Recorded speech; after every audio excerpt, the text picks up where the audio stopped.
안녕하세요. 참아지외과 박윤수 원장입니다. 저번 시간에는 하지정맥류의 초기 증상에 대해서 알아보았는데요. 오늘은 하지정맥류의 치료 방법들에 대해서 자세하게 알아보도록 해보겠습니다. 아닙니다. 그렇지 않습니다.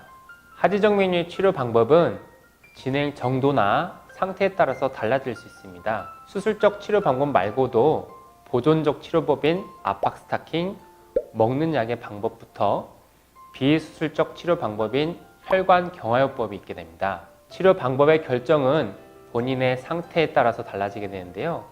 따라서 치료 방법을 결정하기 전에 혈관 초음파 검사를 하는 것이 매우 중요합니다.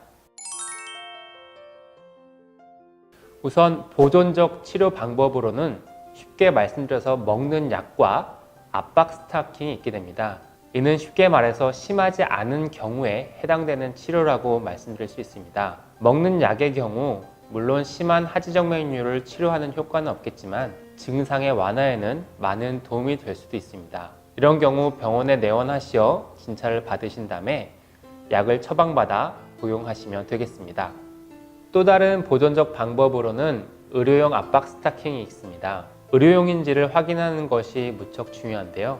또 중요한 것은 본인의 사이즈에 맞는 것을 착용하는 것입니다.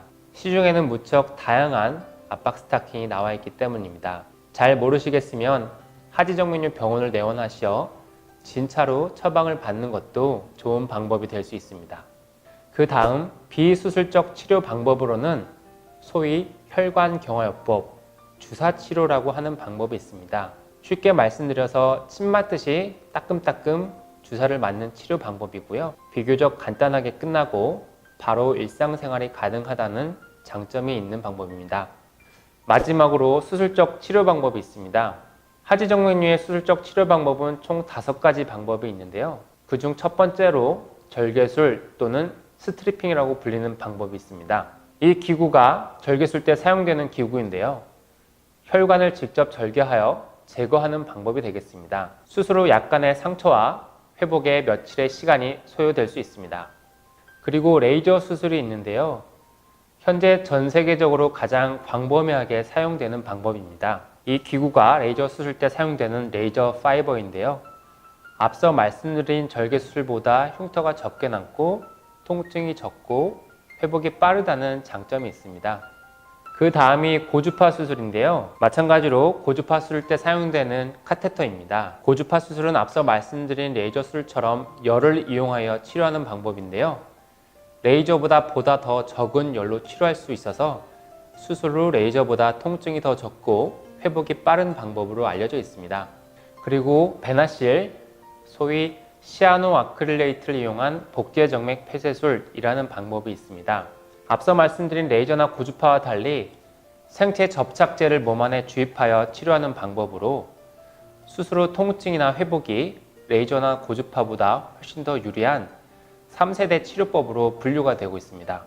마지막으로 클라리베인, 소위 경피적 기계화학 정맥 폐쇄 수술이라고 하는 방법이 있습니다. 앞서 말씀드린 베나실처럼 약물을 주입해서 치료하는 방법으로 수술 후 통증이나 회복이 앞서 말씀드린 레이저나 고주파 수술보다 더 빠른 소위 3세대 치료법으로 불리는 신개념의 치료 방법이 되겠습니다.